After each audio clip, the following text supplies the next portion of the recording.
आज की बात। स्वागत।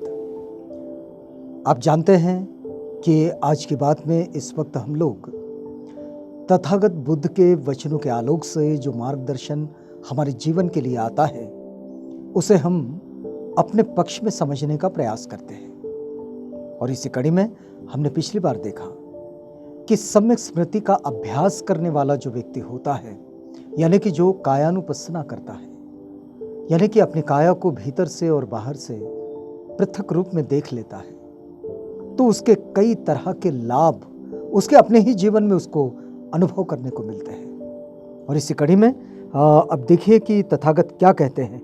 तथागत कहते हैं कि जो ये कायानुपस्सी होता है वो दूसरे सत्वों के, दूसरे व्यक्तियों के चित्त को अपने चित्त में जान लेता है। अब देखिए, कहने में सुनने में बड़ी अलग सी बात लगती है, बड़ी अविश्वसनीय बात लगती है, लेकिन ये पुस्तक है सच संग हो, और ये धम्मपद की पुस्तक है और इसका ये मूल पाली टेक्स्ट का हिंदी अनुवाद इस वक्त हम आप तक पहुंचा रहे हैं। और तथागत स्वयं जब सम्यक स्मृति को समझा रहे हैं तो तब वे कहते हैं कि अनेक प्रकार के पूर्व निवासों को वो जान लेता है और अमानुष दिव्य विशुद्ध चक्षु से मरते उत्पन्न होते अच्छे बुरे सुवर्ण दुवर्ण सुगति प्राप्त दुर्गति प्राप्त सत्वों को भी वो जानता है, और सत्वों के कर्मानुसार सत्वों की उत्पत्ति को वो जानता है। और फिर वो आश्रमों के क्षय से जो चित्त की आश्रव रहित विमुक्ति है, प्रज्ञा की विमुक्ति है, उसे इसी जन्म में स्वयं जानकर साक्षात कर प्राप्त कर वो विहार करता है। तो इस तरह ये कायानुपस्सी जो होता है, जो अपने शरीर को भीतर और बाहर से ठीक तरीके से देख लेता है, तो उसके पास इतने इस तरह के जो विशिष्ट गुण उसमें उत्पन्न हो जाते हैं। तथागत ये बात कह रहे हैं। अब देखिए कि आगे तथागत क्या कहते हैं कि भिक्षुओं, इस समय तथागत जो है ये समझा रहे हैं सम्यक स्मृति का अभ्यास। भिक्षु वेदनानुपस्सी कैसे होता है, वेदना को अनुभव कैसे करता है, उसको कैसे देखता है। चाहे वेदना फिर सुखद हो चाहे दुखद हो, वेदना कोई भी हो सकती है, उसमें अनुभूति सुख की भी हो सकती है, दुख की भी हो सकती है, लेकिन ये उसे कैसे देखता है। तो देखिए भिक्षु सुख वेदना को अनुभव करते हुए जानता है कि सुख वेदना अनुभव कर रहा हूं, और दुख वेदना को अनुभव करते हुए यह जानता है कि दुख वेदना को अनुभव कर रहा हूं। वो सुख को दुख नहीं समझता और दुख को सुख नहीं मानता।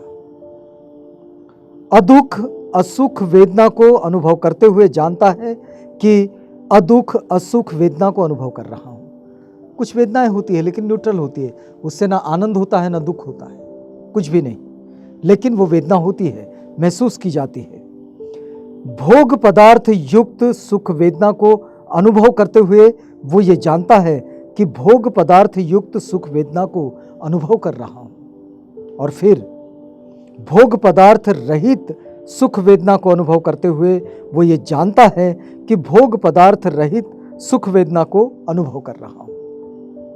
कोई पदार्थ है, भोग पदार्थ है, उसको भोगा जा रहा है, उससे आनंद मिल रहा है, तो जानता है कि हाँ मैं ऐसा कर रहा हूं। अगर कोई पदार्थ नहीं है तो वो जानता है कि कोई पदार्थ नहीं है, लेकिन फिर भी सुख का अनुभव कर रहा हूं। फिर देखिए आगे वे क्या कहते हैं, भोग पदार्थ सहित दुख वेदना को अनुभव कर रहा हूं, या फिर भोग पदार्थ रहित दुख वेदना को अनुभव करते हुए वो ये जानता है कि भोग पदार्थ रहित दुख वेदना को अनुभव कर रहा हूं, और भोग पदार्थ मुक्त अदुख असुख वेदना को अनुभव करते हुए भोग पदार्थ युक्त अदुख असुख वेदना को अनुभव करते हुए अदुख या असुख भोग पदार्थ युक्त या मुक्त ऐसी ये वेदना है, और इसको वो अनुभव करता है।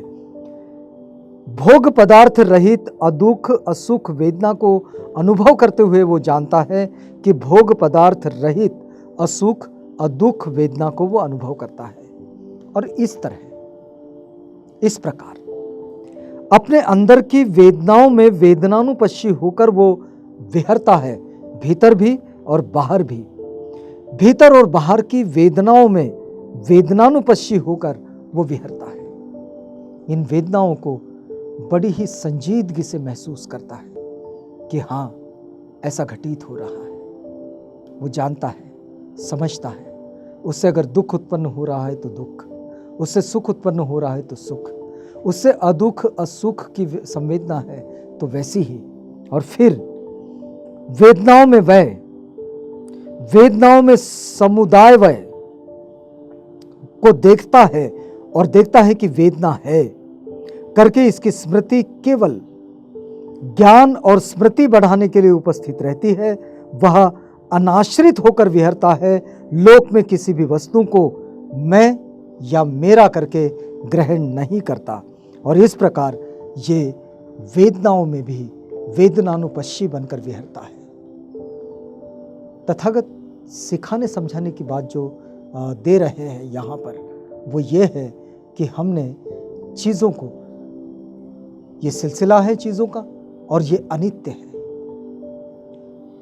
बार बार सतत परिवर्तनशील है, बदलने वाला है, किसी एक जगह पर रुकने वाला नहीं है, किसी एक स्थिति में भी रहने वाला नहीं है। और इसलिए ये जो वेदनानुपस्सी है, ये जानता है, ये जो कायानुपस्सी है, ये जानता है कि चीज़ें बदल रही है और ये जो उत्पन्न हो रही है ये बिल्कुल नष्ट भी हो रही है। आधुनिक विज्ञान को लीजिए, उसके सिद्धांत को लीजिए, वो यही सिखाता है कि चीज़ों के बनने और मिटने का ये सिलसिला सतत चलता रहता है और नई चीज़ें जो मिटती है वहीं से नई चीज़ें बननी शुरू हो जाती हैं। तो ये बनना मिटना चलता ही रहता है और यही जीवन का जो क्रम है, उस क्रम के साथ सभी चीज़ों को ये नियम लागू होता है। और इसलिए ये जो वेदनानुपस्सी कायानुपस्सी जो होता है, ये कभी भी उसके मोह में नहीं फंसता।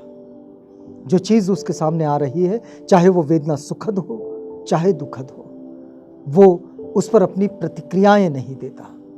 वो उसे बड़े ही समता के भाव से, उसकी उपेक्षा के भाव से उसको ग्रहण करता है। और बस ये ग्रहण करना, ये अनुभव करना, ये ही वास्तव में जीवन जीने का सही तरीका है, ऐसे तथागत समझाते हैं। तो आज के बात में यहाँ रुकते हैं, इस वादे के साथ कि कल आपसे पुनः भेंट होगी, जब हम अगली कड़ी में सच्च संग हो इस पुस्तक का ये अगला भाग शुरू करेंगे। और इसी बात से हम और यहाँ आज जहाँ रोक रहे हैं, यहीं से हम आगे बढ़ेंगे और सम्यक स्मृति के अभ्यास को तथागत कैसे समझाते हैं उसको समझने का प्रयास करेंगे। तो अब हमें इजाज़त दीजिएगा।